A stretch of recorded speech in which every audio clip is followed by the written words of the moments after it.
And that tendency... Dr. Sudhir, you have been muted. Please unmute yourself. Dr. Sudhir, please unmute yourself.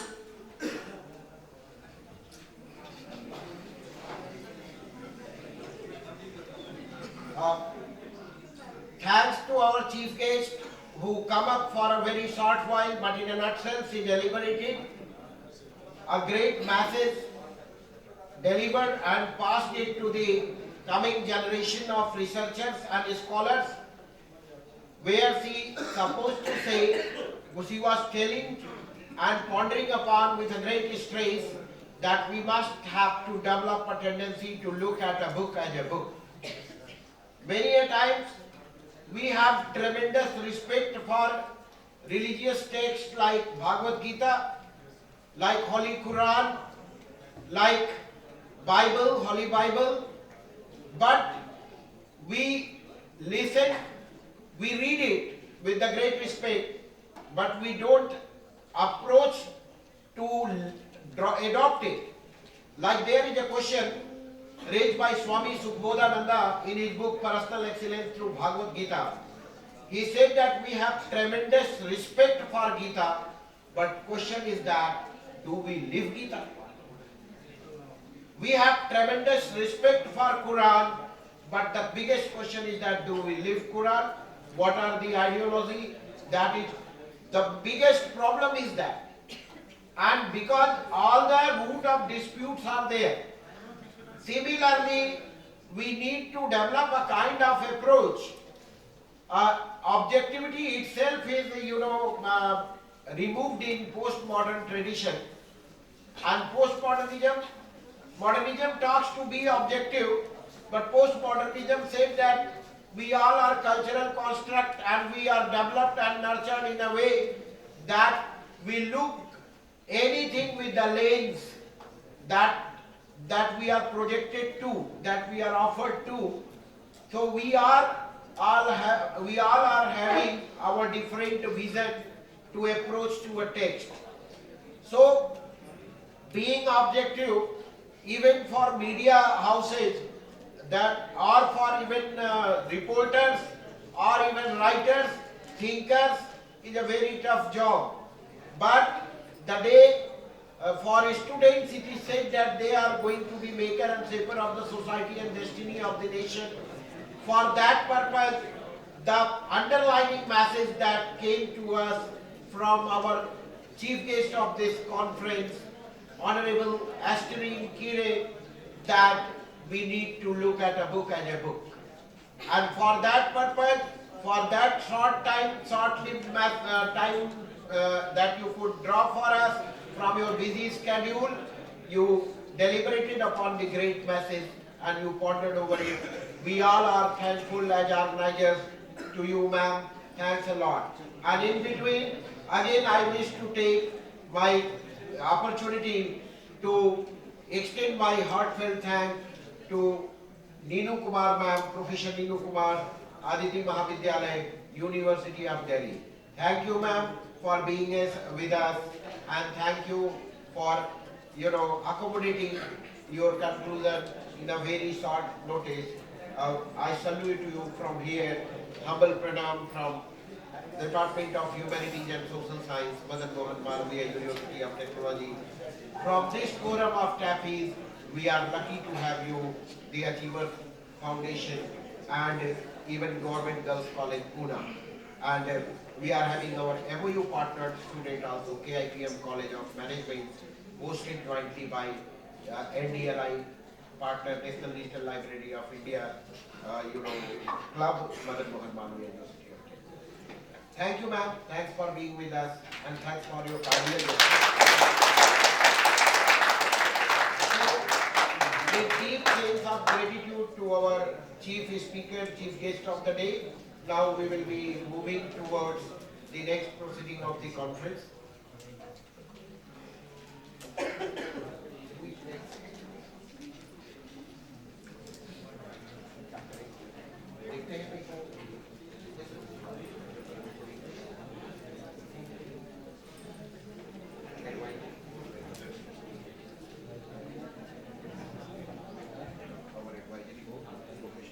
Thank I would like to call Professor Arjun Dubey sir, Advisory Committee member.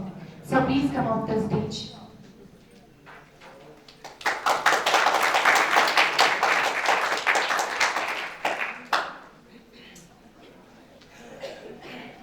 Thank you, Ansika.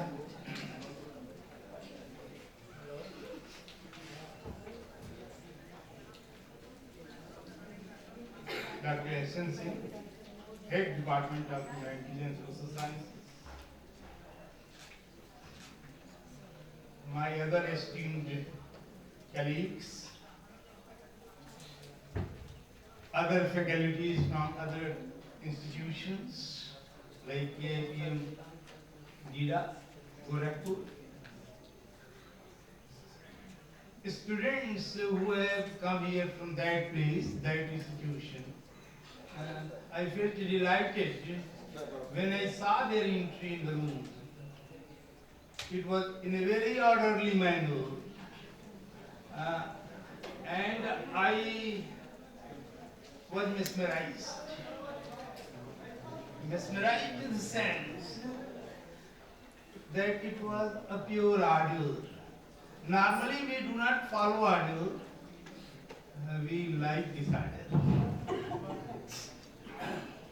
And this is from order to disorder, which a great scientist, Heisenberg,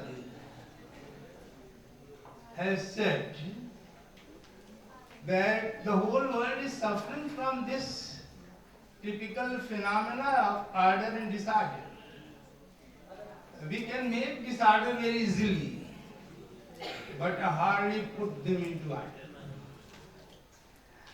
We can burn coal and get its ash, but can't bring back that ash into gold. We can have a very pleasing fragrance. When we have some perfumes, we power on the parts of our body and smell it. It's okay, it's good. We like it.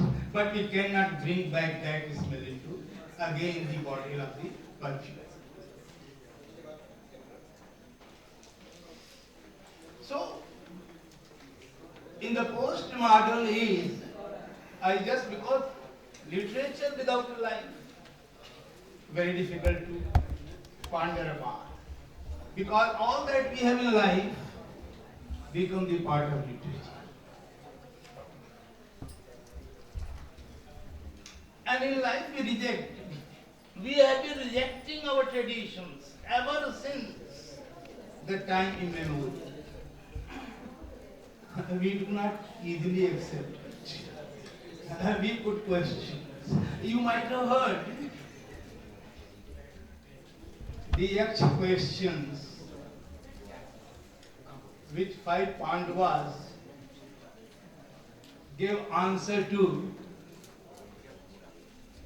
They had gone for water, to get water. They saw water. They wanted to drink it, but were forbidden. First to give question to the answer. Answer? I'm thirsty. First I should answer it. No. I'm more powerful.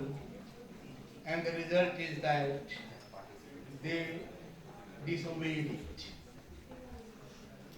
As a result of it, they fainted.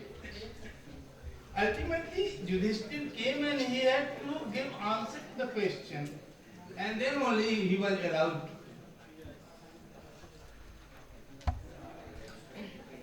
Even in our, not only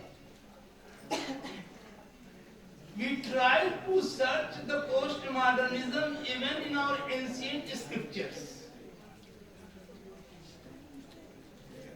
Professor Pandey was referring to Upanishads.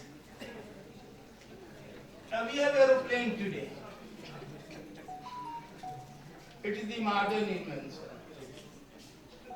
invention of science and technology. But we say that we had aeroplanes, we have Viman Shastra invented by Rishi Bharadwaj. So we try to explore the things in the past, what we have in the present. This is the typical tendency that we have.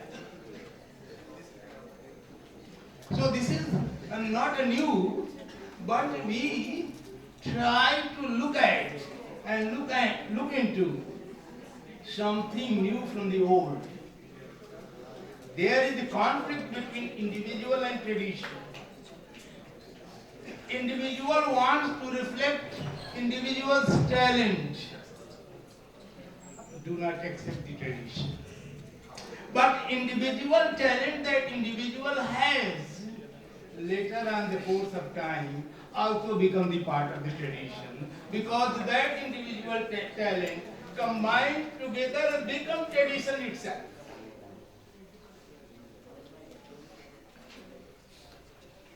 So, this is not the new thing. If we look into our life and the relationship between man and man, we find that there is a conflict. But in the conflict itself, we try to make coherence. We try to